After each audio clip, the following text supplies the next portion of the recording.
Sir, how do you celebrate cultural activities in our campus? Yeah ma'am. So మేము ఏం చేస్తామంటే each and every అంటే ఇది ఏ festival అని చూడం, all festivals we celebrate.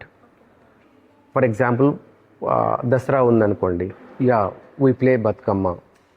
And Diwali ఉందనుకోండి, వీ యూజ్ టు క్రాకర్స్ పేల్చేసి కొంచెం అట్లా స్టూడెంట్స్ని ఏదైనా స్పెషల్ తయారు చేయడము.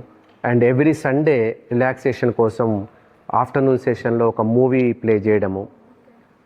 అండ్ న్యూ ఇయర్ ఉంది, సో కేక్ కట్ చేసి సెలబ్రేట్ చేసుకోవడము. అంటే ఎవ్రీ అకేషన్ని మేము సెలబ్రేట్ చేస్తాం. అప్పుడు స్టూడెంట్స్ ఏంటంటే రిఫ్రెష్ అవుతారు. So that is very important. And మన కల్చర్ని కూడా మనం వాళ్ళకి చేసినట్లు. వినాయక చవితి ఉంది అనుకోండి, so we offer puja for Vinayak 3 days or 5 days. And అందరు స్టూడెంట్స్తో పాటే వెళ్ళి వాళ్ళని నిమజ్జనం చేయడం, అదంతా చాలా హ్యాపీగా సరదాగా జరిగిపోతుంది.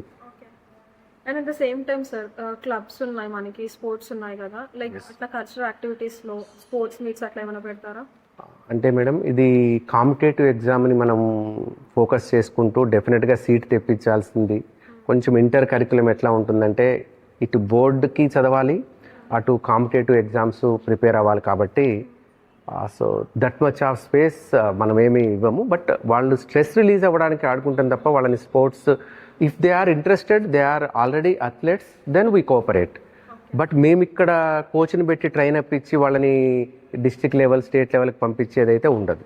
అండ్ ఫ్రాంక్లీ ఐఎమ్ స్పీకింగ్, మనం ఇక్కడ ఇచ్చేది ఎడ్యుకేషన్ కోసం వస్తారు, వాళ్ళ కోసం. మనం గేమ్స్ పెట్టేది ఎందుకంటే వాళ్ళు స్ట్రెస్ ఫ్రీ అవ్వడానికి, ఫిజికల్గా యాక్టివ్గా ఉండటానికి తప్ప. వాళ్ళు ఆల్రెడీ వాళ్ళు అథ్లెట్స్ అయి ఉండి డిస్ట్రిక్ట్ లెవెల్ ప్లేయర్స్ అయి ఉంటే వాళ్ళని ఎంకరేజ్ చేస్తాం తప్ప మనం ఇక్కడ కోచ్ని పెట్టి ప్రిపేర్ చేయించమేండి.